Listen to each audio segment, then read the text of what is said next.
تیز تیز قدموں سے چلتے گاڑی کے پاس آتے باران نے اسے بیک سیٹ پر لٹایا اور خود اندر بیٹھتا اس کا سر اپنی گود میں رکھ گیا تھا۔ زیام جلدی گاڑی سٹارٹ کر، جلدی ہسپتال پہنچنا ہوگا۔ باران کو تو کچھ سمجھ نہیں آ رہی تھی وہ کیا کرے اور کیا نہ کرے، جبکہ زیام شاہ نے فل سپیڈ پر گاڑی کو دوڑا دیا۔ اس دوران باران اس کے ہاتھوں کو اپنے ہاتھ میں لیے رگڑنے لگا، لیکن تالیہ کے منہ سے نکلتی جھاگ لیکن تالیہ کے منہ سے جھاگ نکلتی ہی چلی جا رہی تھی، جسے باران خانزادہ اپنے ہاتھ کی ہتھیلی سے اس جھاگ کو اس کے منہ سے صاف کر رہا تھا۔ زیام گاڑی کو اڑاتے ہسپتال لے آیا تو باران خانزادہ جلدی سے گاڑی سے باہر نکلتا تالیوں کو باہوں میں بھرے ہوئے ہسپتال کے اندر داخل ہوا۔ ہسپتال میں داخل ہوتے ہی اس نے بلند آوازیں لگانی شروع کر دی، ڈاکٹر ڈاکٹر۔ اپنے دماغ کی توازن کھوتا باران چیختے ہوئے گررایا تھا، اسٹریچر لے کر آؤ جلدی سے۔ باران اپنے پاس کھڑی ایک نرس کو دیکھتا دھاڑا تھا، مگر ہسپتال میں موجود سب لوگوں کی نظریں باران پر ٹھہری تھی، جس کی حالت تالیہ سے بھی زیادہ بگڑنے لگی تھی۔ جلد ہی اس کا پورا چہرہ آنسوؤں سے تر ہو گیا۔ نرس اسٹریچر لائی۔ جب تک ڈاکٹر بھی آ گئے تھے اور زیام گاڑی کو پارکنگ میں کھڑا کرتا باران کی جانب آیا۔ کیا ہوا مسٹر باران خانزادہ؟ ڈاکٹر شاید ان کو جانتا تھا، اسی لیے فکر مندی سے پوچھتا نرس کو کہہ کر تالیہ کو اسٹریچر پر لٹانے کا اشارہ کیا۔ ڈاکٹر میری وائف۔ ڈاکٹر اسے پتہ نہیں کیا ہو گیا ہے۔ ڈاکٹر آپ انہیں چیک کریں۔ ڈاکٹر مجھے میری وائف صحیح سلامت چاہیے۔ التجائی لہجے میں بولتے باران کے آنسوؤں میں اضافہ ہوا تو اس نے تالیہ کو اس پر لٹا دیا۔ ڈاکٹر جلدی کریں، میری بیوی کی حالت خراب ہو رہی ہے۔ باران آپ ریلیکس ہو جائیں، آپ کی وائف کو کچھ نہیں ہوگا۔ آپ پہلے فارم پر سگنیچر کر دیں تاکہ ہم ان کو آئی سی یو میں شفٹ کر دیں۔ ڈاکٹر کے منہ سے نکلتی جھاگ اور نلاہٹ سے سمجھ چکا تھا شاید اسے سانپ نے ڈسا ہے، اس لیے ایسی کنڈیشن میں اس کی موت واقع ہو جائے تو اس کا ذمہ دار ہسپتال نہیں ہوگا۔ ڈاکٹر آپ کیسی باتیں کر رہے ہیں؟ میری بیوی کی حالت خراب ہے اور آپ کو فارم کی پڑی ہے۔ باران ایک دم سے طیش میں آتا اتنی اونچی آواز میں گرایا۔ ڈاکٹر گھبرا کر 2 قدم پیچھے ہوا۔ اوکے اوکے باران ریلیکس ہو جائیں، آپ ہم سے نہیں آئی سی یو میں آپ ہم آپ ریلیکس ہو جائیں، ہم انہیں آئی سی یو میں ایڈمٹ کرتے ہیں۔ ڈاکٹر آرام سے بولتے نرس کو اشارہ کرتے تالیہ کو آئی سی یو میں منتقل کرنے کا کہہ گیا تھا۔ تالیہ کے ہاتھ کی مضبوطی سے تھامتے باران بھی اس کے ساتھ آئی سی یو تک پہنچا، مگر نرس تالیہ کو لے کر اندر جانے لگی اور باران کا اس کا ہاتھ چھوٹ گیا۔ اس کے اندر جاتے ہی وہ دونوں الگ ہو گئے۔ ڈاکٹر بھی فوراً سے آئی سی یو میں گئے اور آئی سی یو کا دروازہ بند ہو گیا، جبکہ تالیہ پر نظر ٹکائے باران آئی سی یو کے دروازے سے اسے دیکھنے لگا اور ساتھ ہی اس کی آنکھیں آبشار کی مانند بہتی چلی گئی۔ باران حوصلہ رکھ، وہ ٹھیک ہو جائے گی، اسے کچھ نہیں ہوگا۔ زیام نے اس کے کندھے پر ہاتھ مارا تو باران ڈوبتے دل سے مڑا اور ایک جھٹکے سے زیام کے گلے لگتے زاروں قطار رونے لگا۔ خانم کو کمرے میں گرمی کا احساس ہوا تو بیڈ سے اٹھتی شاور لینے کی غرض سے واش روم میں چلی گئی۔ تقریباً 3 ہی منٹ کے بعد وہ شاور لے کر باہر آ گئی، لیکن ابھی تک آریان چائے لے کر نہیں آیا تھا۔ خانم ریڈ کلر کے باؤت گاؤن میں باہر آ گئی جو اس کے پیروں سے ٹخنے تک تھا۔ گلے کی وی شیپ بنی تھی اور اس نے آگے سے باؤت گاؤن کو باندھا ہوا تھا۔ اپنے گیلے بالوں کو ٹاول سے خشک کرتے خانم وہاں سے چلتی شیشے کی ونڈو کے پاس آ کھڑی ہوئی، جہاں سے باہر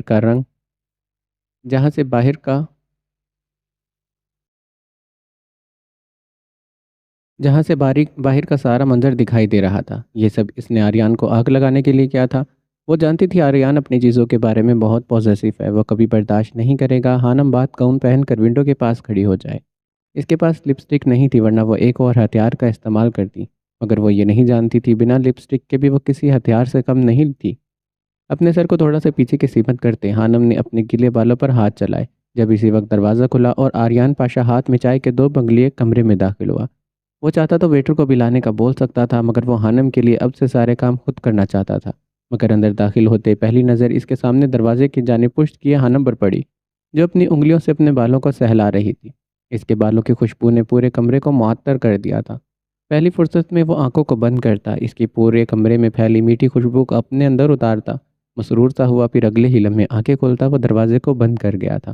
خانم کو ریڈ باتھ گاؤن میں دیکھ کر آریان پاشا کو اپنے دل میں بیک وقت کچھ ہوتا محسوس ہوا تھا۔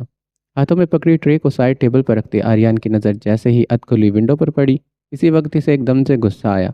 خانم جان چکی تھی کہ وہ اندر آ چکا ہے، مگر اس نے رخ موڑنا ضروری نہیں سمجھا، لیکن اسے باتھ گاؤن پہن کر کھلے بال چھوڑ کر ونڈو کے سامنے کھڑے دیکھ آریان کو اچانک سے طیش آیا۔ وہ اپنی پیشانی کو مسلتے خود پر ضبط کرتے آریان سنجیدہ چہرہ لیے اس کی جانب بڑھا۔ اسے منظور نہیں تھا خانم باتھ گاؤن پہن کر ونڈو کے پاس کھڑی ہو اور ہر آتا جاتا شخص اس کی بیوی پر نظر ڈالے۔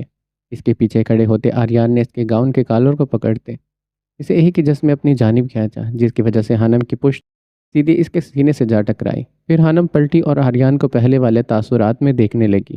ہانم کا اس کی جانب رخ کرنے کی دیر تھی جب آریان نے اس کی کمر میں بازو حمائل کرتے اسے اپنے ساتھ لگایا اور دوسرے ہاتھ سے وہ اس کے پردے کو پکڑتا اسے ایک ہی جھٹکے میں پوری ونڈو پر پھیلا گیا تھا، جس کی بدولت اب اس ونڈو کے آگے پردہ آ گیا تھا اور آریان نے پاس ہی وال کے ساتھ ہانم کو پن کیا۔ ہانم سپاٹ نظروں سے آریان کے چہرے کو دیکھنے لگی جو انتہائی فارمل تھا۔ ہانم تم جانتی ہو مجھے گوارا نہیں ہے کوئی میری چیز پر نظر ڈالے۔ ہانم کی آنکھوں میں آنکھیں ڈالے آریان نے مصنوعی سختی سے کہا۔ کافی فاصلہ ہونے کے باوجود بھی ہانم کے بھیگے جسم سے اٹھتی مہک آریان کو اپنے حواسوں پر چاہتی محسوس ہو رہی تھی۔ عجیب تھی، وہ دور جانے کا بھی کہتی تھی اور پاس آنے کو بہکاوا بھی خود ہی دیتی تھی۔ جانتی ہوں میں آریان پاشو کو اپنی چیزوں پر کسی کی نظر نہیں برداشت۔ اپنی گردن پر ہاتھ پھیرتے ہانم نے ایک ادا سے کہا تو آریان خود کو اس پر ہارتا محسوس کرنے لگا کیونکہ وہ اپنی جان لیوا اداؤں کے تیر چلانے لگی تھی۔ اگر جانتی ہو تو سمجھتی کیوں نہیں ہو؟ تم جانتی ہو تمہارے معاملے میں پاگل ہو جاتا ہوں، اس لیے سوچ سمجھ کر کچھ کیا کرو۔ آریان اسے وارن کرنے لگا، اگلی دفعہ وہ ایسی کوئی حرکت نہ کرے، مگر میں تو ایسے ہی کپڑے پہنتی ہوں، اب کیا مجھ پر پابندیاں بھی لگائیں گے؟ ہانم نے آریان کو گھورا جبکہ آریان نے اس کے بعد گاؤن پر نظر ڈالی۔ ہونٹوں کو ایک دوسرے میں بھینچتے اس نے اپنے امڑتے جذبات کو کنٹرول کیا۔ اگر تمہیں ایسے ہی کپڑے پہننے ہیں تو صرف میرے سامنے پہنو، باہر ایسے کپڑے پہن کر میں تمہیں جاتے نہ دیکھوں۔ میرے سامنے تم کچھ بھی پہن سکتی ہو، تم پر کوئی پابندی نہیں ہے، مگر تم باہر جاتے اپنے لباس کا اچھا چناؤ کرو گی۔ آریان کے سنجیدہ لہجے میں کہنے پر ہانم کی گال ایک دم سے ہیٹ ہوتے سرخ ہوئے تھے۔ آپ صرف اپنے مطلب کی بات کر رہے ہیں، ہانم زمانی لہجے میں بولی تو آریان کے سنجیدہ چہرے پر اچانک سے ہلکی مسکراہٹ آئی تھی۔ میں دونوں کے مطلب کی بات کر رہا ہوں، تم اپنا شوق پورا کر لو اور میں اپنا۔ آریان نے اسی کے انداز میں زمانی کہا جبکہ ہانم کے بھیگے بھیگے نقوش آریان کو اپنی جانب دھکیلنے لگے۔ ہانم جواباً نظر جھکا کر شرماتی کچھ نہ بولی تو آریان نے اپنے اور اس کے درمیان فاصلہ طے کیا اور اس کی جانب بڑھا اور آنکھوں کو بند کرتے اسے اپنے پاس محسوس کرنے لگا۔ وہ فاصلہ مٹا چکا تھا جسے ہانم قائم رکھنا چاہتی تھی۔ ہانم نے اعتراض کرنے کے لیے منہ اوپر اٹھایا تو آریان نے اسے تھوڑی سے پکڑا، اس سے پہلے کہ وہ مدہوش ہوتی کو جسارت کرتا۔ اسی وقت بیڈ پر پڑا اس کا موبائل رنگ ہوا اور ایک ساتھ دونوں کا سکتہ ٹوٹا تھا۔ ہانم سے دور ہوتے اس نے بیڈ پر جھک کر اپنا موبائل اٹھا کر دیکھا جہاں زیام کالنگ لکھا آ رہا تھا تو آریان نے کال کو پک کرتے اپنے کان کو لگایا۔ زیام تجھے چین نہیں ہے کیا؟ زیام کا غلط ٹائم پر کال کرنا آریان کو خاصا پسند نہیں آیا تھا، اس لیے دھیمی آواز میں چڑھ کر بولا، مگر دوسری جانب سے زیام شاہ کی بات سنتے آریان کے ہونٹوں پر ایلفی لگی تھی۔ آریان، تالیہ بہت سیریس کنڈیشن میں ہے، ہانم کو لے کر ہسپتال آ جا، میں تجھے لوکیشن بھیجتا ہوں۔ زیام نے کہتے جھٹ سے کال کٹ کرتے اسے لوکیشن سینڈ کی جبکہ آریان تو اس کے الفاظوں میں ہی کھو گیا تھا۔ ابھی تو کچھ پل پہلے تالیہ ٹھیک تھی، پھر ہی اچانک سے اسے کیا ہو گیا؟ آریان کیا ہوا ہے؟ کس کی کال تھی؟ ہانم نے اس کے پریشان چہرے کی طرف دیکھتے پوچھا تو آریان جلدی سے ہانم کو بتانے لگا۔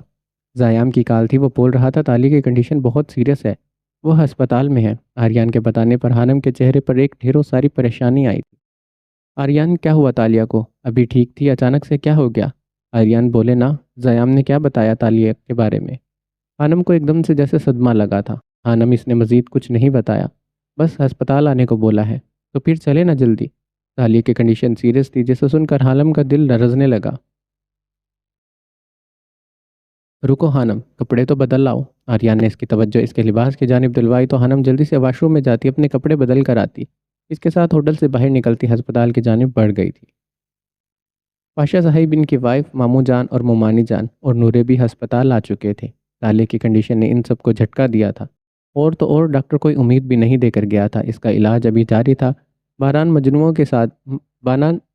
مجنوؤں سے دیوار کے ساتھ ٹیک لگائے اور زیام اس کے ساتھ بیٹھا اسے سنبھالنے لگا جس کا دل بس پھٹنے کے قریب تھا۔ ڈاکٹر باہر بھی آئے تھے مگر کوئی امید نہیں دے کر گئے تھے، جس کی وجہ سے باران بے جان ہونے لگا۔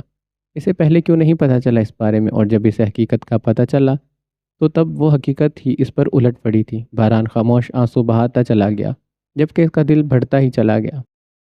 اگر اسے اس کی محبت مل گئی تھی تو پھر یہ آزمائش کیسی تھی؟ کیوں ہوا باران کے ساتھ ایسا؟ اسے تالیہ چاہیے تھی، صحیح سلامت چاہیے تھی۔ وہ سب آئی سی یو کے باہر ٹہلتے ڈاکٹر کا انتظار کرنے لگے جبکہ نورے کی ہچکیاں پورے ایریے میں گونجنے لگی۔ تالیہ تو اس کی جان تھی، نورے کیسے برداشت کر لیتی تالیہ کو کچھ ہو جائے۔ اتنی ہی دیر میں آریان اور ہانم بھی آ گئے۔ ہانم کو اپنی جانب آتے دیکھ نورے تو اس کے پاس آتے جھٹکے سے اس کے ساتھ لپک کر اونچا اونچا رونے لگی اور آریان گمسم بے جان فرش پر بیٹھے آریان کی جانب بڑھا۔ آریان اس کی جانب بڑھا، اس کے کندھے پر ہاتھ رکھنے لگا۔ جب باران اسی وقت مڑتا اس کے گلے لگتا، بلک بلک کر رونے لگ پڑا۔ وہ کس کو سناتا اپنی تکلیف، کس قدر دکھ سے گزر رہا تھا وہ اس وقت۔ آریان باران کو حوصلہ دینے لگا۔ جب آئی سی یو کا دروازہ کھلا اور ڈاکٹر باہر آئے تو ان کے باہر آتے ہی باران فوراً سے اٹھتا، ان کی جانب لپکا تھا۔ ڈاکٹر، میری وائف۔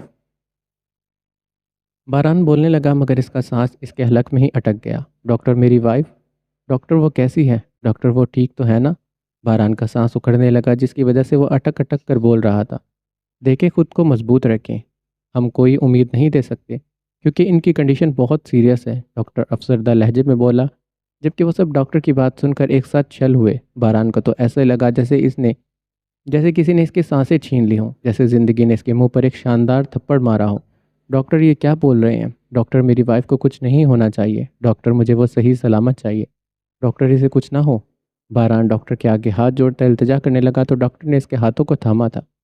باران، ہمت رکھیں اور دعا کریں کہ وہ جلدی ٹھیک ہو جائے۔ ہم بہت کوشش کر رہے ہیں لیکن ان کو پورے جسم میں زہر پھیل چکا ہے۔ ہم کوئی امید نہیں دینا چاہتے، کچھ بھی ہو سکتا ہے، اسی لیے آپ لوگ ہر حالات کے لیے خود کو تیار رکھیں۔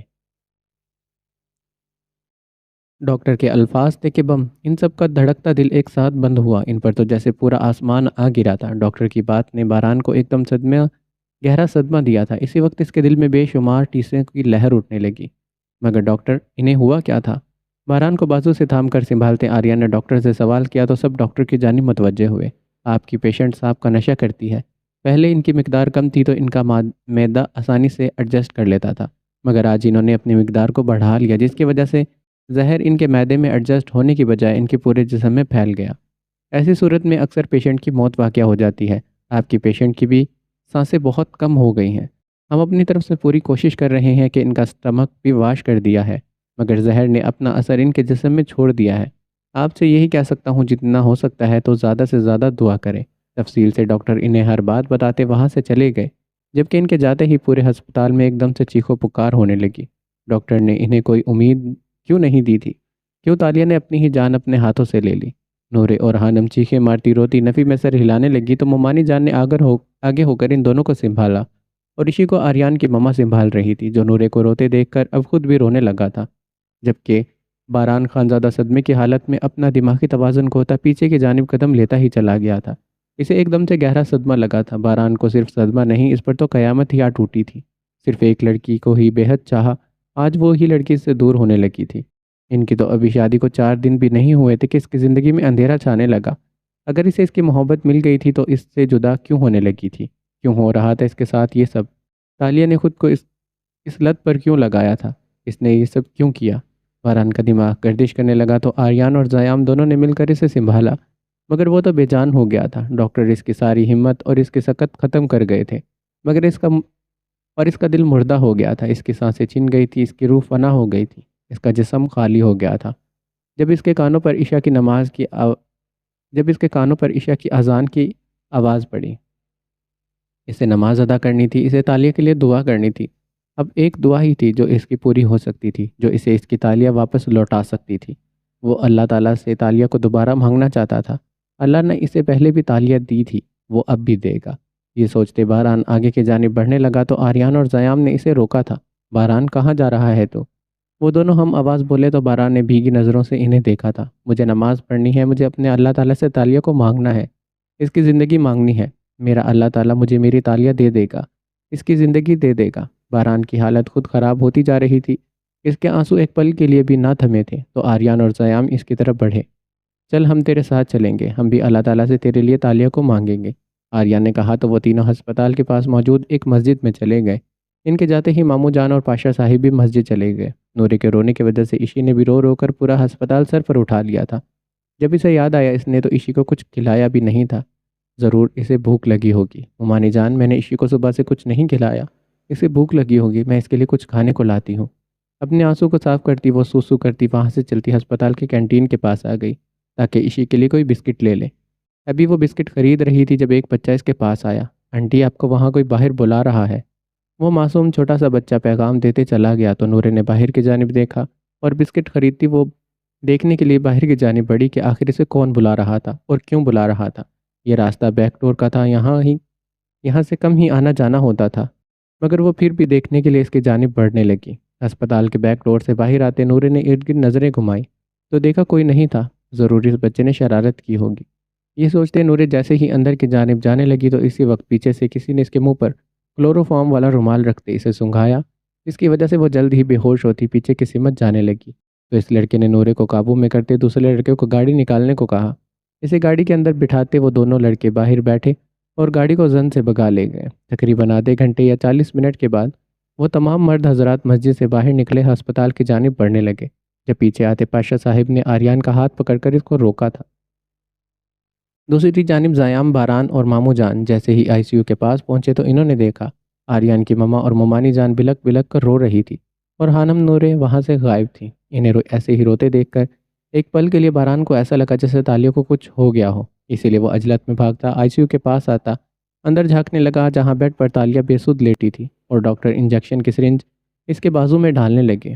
ساتھ ہی اس کی نظر وینٹیلیٹر کی جانب گئی جہاں موجود اوپر نیچے ہوتی لکیریں دیکھتے باران کا بیک وقت سانس بحال ہوا تھا، جبکہ ممانی جان، زیام اور مامو جان تو اپنی جانب آتے دیکھ کر ان کے پاس گیا تھا۔ کیا ہوا مما، آپ ایسے کیوں رو رہی ہیں؟ زیام کو نہ جانے کیوں انہیں ایسے روتے دیکھ کر بے تحاشا پریشانی ہوئی تھی۔ بیٹا زیام، زیام وہ نورے، ممانی جان اٹک اٹک کر بولنے لگی تو نورے کا ذکر زیام کے اوسان خطا کر گیا تھا۔ مامو جان نے انہیں بازو سے پکڑتے اپنے ساتھ لگایا کیونکہ وہ رو رو کر ہلکان ہو گئی تھی۔ زیام، نورے پتہ نہیں کہاں چلی گئی۔ ہچکیوں میں روتی ممانی جان مامو جان کے سینے کے ساتھ لگتی زیام کو تو ایک دم سے شاندار جھٹکا دے گئی تھی۔ کیا ماما، نورے کہاں چلی گئی؟ کیا مطلب وہ کہاں جا سکتی ہے ماما، مجھے بتائیں کچھ۔ زیام شاہ کو تو یہ خبر کسی دہکتے انگارے کی طرح لگی۔ اس نے ایک نظر آریان کی ماما پر ڈالی جو خود روتی ہوئی ایشی کو بھی سنبھال رہی تھی۔ بیٹا، وہ ارشمان کے لیے کچھ کھانے کو لینے گئی تھی، پھر اس کے بعد واپس نہیں آئی، پتہ نہیں کہاں چلی گئی میری بچی۔ ممانی جان نے روتے ہوئے مزید تفصیل بتائے تو زیام شاہ پر ہسپتال کی پوری چھت آ گری۔ وہ اتنے سنبھال کر رکھ رہا تھا نورے کو، پھر وہ کیسے گم ہو سکتی تھی؟ مما، وہ کب گئی تھی؟ کوئی ٹائمنگ بتائیں مجھے۔ زیام نے ہلچل میں پوچھا تھا، جبکہ اپنے موبائل کو آن کرتے اس نے نورے کو کال ملائی، مگر پھر اسے یاد آیا تو بولا وہ موبائل گھر ہی چھوڑ کر آئی ہے۔ بیٹا، جب تم لوگ مسجد گئے تھے تب ہی گئی تھی، اب تو کافی وقت ہو گیا ہے۔ خانم گئی تھی اسے ڈھونڈنے مگر وہ ہسپتال میں نہیں ملی۔ ممانی جان کا کلیجہ پھٹنے لگا اور زیام شاہ کا دل مامو جان انہیں حوصلہ دیتے انہیں وہاں پر بٹھا کر گئے تو باران جو ان کی طرف آیا تھا ساری بات وہ سن چکا تھا۔ زیام، آدھے گھنٹے سے اوپر کا وقت ہو گیا ہے، وہ اتنی دیر سے غائب ہے۔ باران نے اپنی گھڑی میں موجود وقت کو دیکھا، مگر باران وہ کہاں جا سکتی ہے؟ ایسا کیسے ہو سکتا ہے؟ وہ تو اتنی معصوم ہے، کوئی اسے ایک پل میں بیوقوف بنا لے گا۔ زیام کو ڈھیروں ساری پریشانی نے آن گھیرا۔ تو زیام چل، ہم اسے ڈھونڈتے ہیں، وہ مل جائے گی تو پریشان مت ہو۔ باران نے اس کے چہرے پر بے شمار پریشانی اور ماتھے پر بے شمار بل دیکھے۔ نہیں باران، تو یہاں پر ٹھہر تالیہ کے پاس، میں اور بابا جاتے ہیں، تو فکر مت کر۔ میں ہانم کو کال کرتا ہوں، اس سے پوچھتا ہوں وہ کہاں ہے۔ زیام نے عجلت میں باران سے کہا اور جلدی سے ہانم کا نمبر ڈائل کرتے وہ اپنے بابا کے ساتھ باہر کی طرف بڑھ گیا تھا۔ ہانم سے کال پر بات کرتے اسے پتہ چلا تھا اس نے سی سی ٹی وی فوٹیج دیکھی تھی جس میں دو لڑکے نورے کو بے ہوش کرتے اسے گاڑی میں بٹھا کر لے گئے تھے۔ ہانم نے جاری کو کہہ کر نورے کا پتہ لگوانے کو بول دیا تھا، وہ خود بھی نورے کی تلاش کر رہی تھی، اس لیے اس نے زیام کو بھی وہیں پر آنے کا بول دیا تھا۔ یہاں آؤ نا تم ذرا، سخت نظروں سے اسے دیکھتے پاشا صاحب نے اسے راستے میں ہی روک لیا تھا۔ آریان اپنے بابا کی جانب متوجہ ہوا، وہ سمجھ چکا تھا ان کے سخت تاثرات کی وجہ۔ کہاں تھے تم اور کہاں سے آ رہے ہو؟ پاشا صاحب کے سپاٹ لہجے میں پوچھنے پر آریان تذب بذب کا شکار ہوا۔ میں ہانم کے ساتھ تھا، آریان نارمل لہجے میں بولا تو پاشا صاحب کی پیشانی پر بل پڑے۔ اور ہانم کہاں تھی؟ ہانم میرے ساتھ تھی، آریان ایک پل کو فارمل لہجے میں بولا۔ جانتا تھا کرنل انکل ابھی تک نہیں بتایا اس کے بابا کو۔ اچھا، اور تم دونوں کہاں تھے؟ پاشا صاحب نے اب کی بار سخت گھوریوں سے اسے نوازا تو آریان کے ہونٹوں پر قلف لگی تھی۔ اس سے پہلے کہ وہ کچھ کہتا اسی وقت کرنل انکل ہسپتال میں داخل ہوتے انہیں دیکھنے لگے۔ آریان کو دیکھ کر انہیں تھوڑی شرمندگی نے بھی آن گھیرا تھا، مگر آریان کا انداز انہیں پرسکون کر گیا تھا۔ پاشا صاحب اور آریان، تالیہ کیسی ہے اب؟ کیا ڈاکٹر نے کہا کہ وہ ٹھیک ہو جائے گی؟ کرنل انکل بھی پریشانی کے عالم میں گویا ہوئے تو پاشا صاحب نے نفی میں سر ہلایا اور آریان نے انہیں تفصیل بتائی۔ اس کے بعد وہ تینوں آئی سی یو کی جانب بڑھے تھے، جہاں ڈاکٹر آئی سی یو سے باہر آتے انہیں کچھ بتانے لگے۔ باران، آپ پریشان مت ہو، ہم نے انجیکشن کے ذریعے ان کی باڈی سے زہر تو نکال دیا ہے، مگر انہیں ہوش ابھی تک نہیں آیا۔ ان کا سٹمک بھی دوبارہ سے واش کیا گیا ہے، ان کی حالت بہت خراب ہو گئی تھی جس کی وجہ سے انہیں ڈرپ لگی ہے، دعا کریں انہیں ہوش آ جائے۔ اب کی بار ڈاکٹر کے الفاظ تھوڑے سے تسلی بھرے تھے، باران کی حالت بھی کچھ سنبھلی، خطرہ ابھی بھی تھا مگر پہلے جتنا نہیں تھا۔ ڈاکٹر، میں اس سے ایک بار مل سکتا ہوں؟ باران کی نظر بار بار آئی سی یو کے اندر لیٹی بے جان وجود پر اٹھنے لگی۔ جی مل لیں، مگر صرف کوئی ایک فرد ہی اندر جا سکتا ہے، باقی سب یہیں پر رہیں۔ ڈاکٹر بولتے باہر چلے گئے جبکہ باران اندر کی جانب بڑھ گیا۔ آریان اپنی مما کی جانب گیا۔ مما یہ سب کہاں چلی گئے؟ نظر کیوں نہیں آ رہے؟ اور ہانم کہاں چلی گئی ہے؟ آریان نے اس دوران ایک نظر زیام کی مما پر بھی ڈالی جو پریشان بیٹھی تھی۔ بیٹا وہ نورے پتہ نہیں کہاں کھو گئی ہے، سب اسے ہی ڈھونڈنے گئے ہیں اور ہانم بھی ان کے ساتھ گئی ہے۔ کیا نورے غائب ہے؟ اور زیام اور ہانم کہاں گئے ہیں؟ آریان بھی صحیح معنوں میں پریشان ہوا تھا اور ساتھ ہی زیام کو کال ملاتے وہ بھی باہر کی جانب بڑھ گیا تھا۔ یہ ان سب کے ساتھ کیا ہو رہا تھا؟ ایک کے بعد ایک پریشانی ان کی زندگی میں آ گئی تھی۔ نہ جانے کس کی نظر لگ گئی تھی ان تینوں دوستوں کو جو ایک ساتھ ٹینشنوں نے ان کی زندگی میں ڈھیرے ڈال دیے تھے۔ آنم نے ٹارچ مارتے اس سنسان روڈ کو اس گاڑی کے پیچھے کیا، ٹائر کے نشانات دیکھے مگر جہاں سے روڈ تقسیم ہو گیا تھا وہاں پر اس گاڑی کے نشانات غائب تھے، جسے دیکھ کر ہانم اور زیام کو جو امید ملی تھی وہ بھی کھو گئی۔ زیام، میں تمہیں کہا بھی تھا اس کی باڈی میں جی پی ایس فٹ کر دینا، میں جانتا تھا اس کا باپ ابھی تک اس کی تلاش میں ہے۔ نورے کی کڈنیپنگ ہوئی ہے، ضرور ان سب کے پیچھے اس کے باپ کا ہاتھ ہے۔ مامون جان نے اپنے نظریے کے مطابق انہیں بتایا تو اس کے باپ کا ذکر سن کر زیام کو بے تحاشا طیش آیا، جب اتنی ہی دیر میں آریان پاشا بھی وہاں پر پہنچ گیا تھا۔ چھوڑو مجھے، کون لوگ ہو تم؟ وہ دو لڑکے اسے گاڑی سے نکال کر گھسیٹتے اندر لے جا رہے تھے جب اس دوران نورے کو ہوش آئی۔ وہ خود کو کھینچنے پر چلانا شروع ہو گئی تھی۔ راستے میں ہی اس کے ساتھ بیٹھے لڑکے نے اس پر تھوڑی دیر بعد پانی پھینک دیا تھا تاکہ اسے پہنچنے تک ہوش آ جائے۔ چھوڑو مجھے، کہاں لے جا رہے ہو؟ نورے ان کی گرفت میں مچلنے لگی جب اس نے دیکھا وہ لڑکے اسے ایک مخصوص کمرے میں لے آئے جہاں اندھیرا زیادہ اور روشنی کم تھی۔ یہ لڑکی، خاموش رہو، ان میں سے ایک لڑکے نے کہا اور اسے تھوڑا سا آگے کی جانب دھکیل دیا۔ اس کے نیچے گرتے ہی اس تاریک کمرے میں ایک دم سے روشنی ہو گئی، یہ پھر اس کے لیے خاص طور پر روشنی کی گئی تھی۔ نورے بہت گھبرا رہی تھی، اس کے پاس تو فون بھی نہیں تھا، پھر نہ جانے یہ کون لوگ تھے جو اسے یہاں لے آئے تھے۔ سگریٹ پھونکتا وہ شخص ابھی تک کرسی پر برجمال تھا اور نورے بالکل اس کے قدموں میں جا گری تھی، جس کی وجہ سے اس نے اگلے ہی لمحے اپنا سر اٹھا کر اپنی آنکھوں کو نخوت سے اوپر کرتے ڈرے سہمے چہرے سے اپنے سامنے موجود شخص کے جوتوں پر نظر ڈالتے اگلے ہی لمحے چہرہ اٹھا کر اس شخص کی جانب دیکھا جس نے سگریٹ پھونک پھونک کر پورے کمرے کو دھواں آلود کر دیا تھا۔ نورے کی بس نظریں اٹھا کر اوپر دیکھنے کی دیر تھی، اس ایک نظر میں ہی اس کے ایک دم سے ہوش ٹھکانے لگے، آنکھیں پوری کی پوری کھل گئی، چہرے پر ایک ساتھ نہ جانے کتنی ڈر کی رمق ظاہر ہوئی، زبان تالو کے ساتھ چپک گئی، اچانک سے اسے پسینے آنے لگے، ایک دم سے اسے اپنا سانس رکتا محسوس ہوا۔ نورے نے یقین دہانی کے لیے اپنی آنکھوں کو جھپکایا مگر منظر نہیں بدلا۔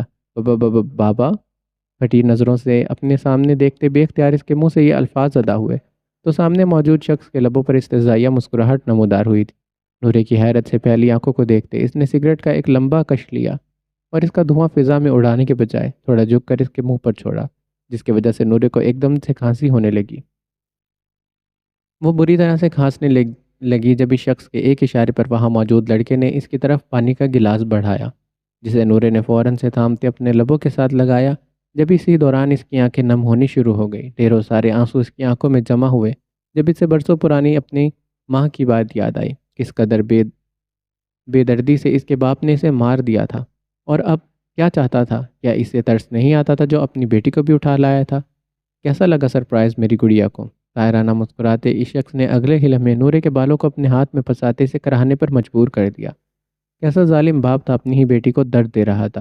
چھوڑے مجھے بابا، مجھے درد ہو رہی ہے۔ نورے کے سارے بال ہی اس جلاد کے ہاتھ میں تھے جس کی وجہ سے اسے اپنے سر پر ٹیسے اڑتی محسوس ہوئی تھی۔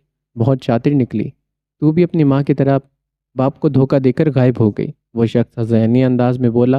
اور وہ کس دھوکے کی بات کر رہا تھا؟ وہ دھوکہ جو اس نے اپنی بیوی اور بیٹی کو دیا تھا، ایک گھٹیا شوہر اور باپ ہونے کا دھوکہ۔ ماما مجھے چھوڑ دیں بابا، میں نے کوئی دھوکہ نہیں کیا۔ نورے کو نہ جانے کیوں اس شخص سے اتنا خوف آنے لگا، وہ اگر اس کی ماں کو مار سکتا ہے تو اس کو بھی مار سکتا ہے۔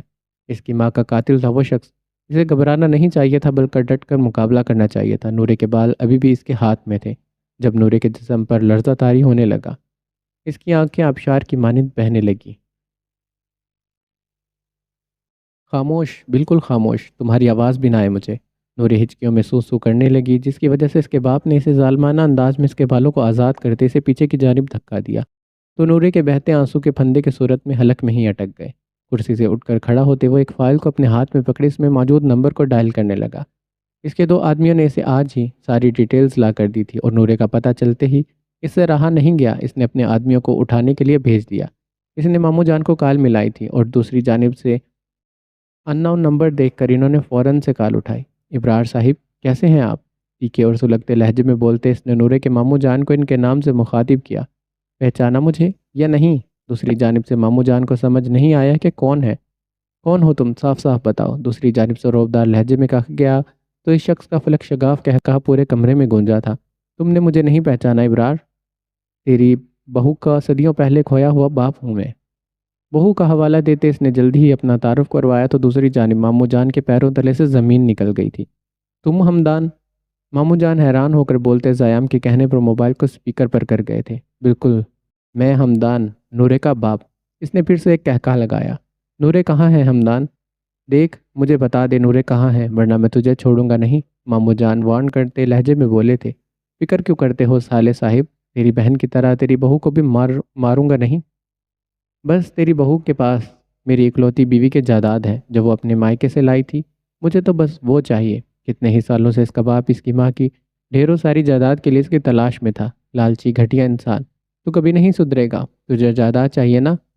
تھوک کی طرح تیرے منہ پر پھینکے گی میری، مگر میری بیٹی کو کچھ نہیں ہونا چاہیے، سن لیا تو نے؟ ماموں جان تو بڑھک ہی پڑے تھے۔ پرسکون ہو جاؤ سالے صاحب، تیری بہو محفوظ ہے تب تک جب تک تم لوگ اپنی بھی ساری پراپرٹی میرے نام نہیں کر دیتے۔ اس نے ایک اور دھماکہ کیا۔ اس قدر لالچی شخص تھا وہ، اس کا باپ محض اپنی ضرورتوں کو پورا کرنے کے لیے انہیں کنگال تک کر دینا چاہتا تھا۔ تیرا دماغ تو ٹھیک ہے نا؟ پہلے تجھے مریم کی پراپرٹی چاہیے تھی اور اب تجھے ہماری بھی پراپرٹی چاہیے؟ ماموں جان تڑک کر بولے، جانتے تھے اس گھٹیا شخص کو جسے اپنی بیٹی کی تو کوئی فکر نہیں تھی، اگر اسے پراپرٹی نہ دی تو وہ نورے کو بھی مار سکتا تھا۔ نورے کی ماں کی ساری پراپرٹی نورے کے نام تھی، جس کے کاغذات اس کا باپ پہلے ہی بنوا چکا تھا۔ اگر ساری پراپرٹی دینے کو تیار نہیں ہے تو ٹھیک ہے، اگر ساری پراپرٹی دینے کو تیار ہو تو ٹھیک ہے، ورنہ گن میرے ہاتھ میں ہے، میں کسی بھی وقت گولی چلا سکتا ہوں۔ اس نے محض انہیں ڈرانا چاہا، جسے سن کر زیام شاہ بھڑکتے ہوئے چیخا تھا، میری نورے کو کچھ نہیں ہونا چاہیے، سن لیا تم نے؟ ورنہ میں تجھے مار کر تیری لاش کتوں کے آگے ڈال دوں گا۔ نورے کے ذکر پر زیام شاہ کی دھاڑ پر تو اس کا باپ کا بلند کہکا ان کی سماعتوں سے ٹکرایا تھا۔ لوکیشن بھجوا رہا ہوں، یہاں پر آ جاؤ اپنے کاغذات لے کر، اور ہوشیاری تو بالکل مت کرنا ورنہ تم جانتے ہو نورے کو اپنے ہاتھوں سے ماروں گا۔ اس کے باپ نے کہتے فون بند کر دیا، جبکہ نورے نے نخوت سے سلگ کر اپنی طرف دیکھا تھا۔ کتنا گھٹیا باپ تھا اس کا، اسے صرف اپنے مفاد کی پڑی تھی، جو پورا نہ ہونے کی صورت میں وہ اپنی بیٹی کو مارنے کی بات کرنے لگا تھا۔ نورے کے دل میں اس کی نفرت مزید بڑھی تھی تو دوسری جانب زیام شاہ، آریان، ہانم اور ماموں اس کی بھیجی گئی لوکیشن کی جانب بڑھ گئے تھے۔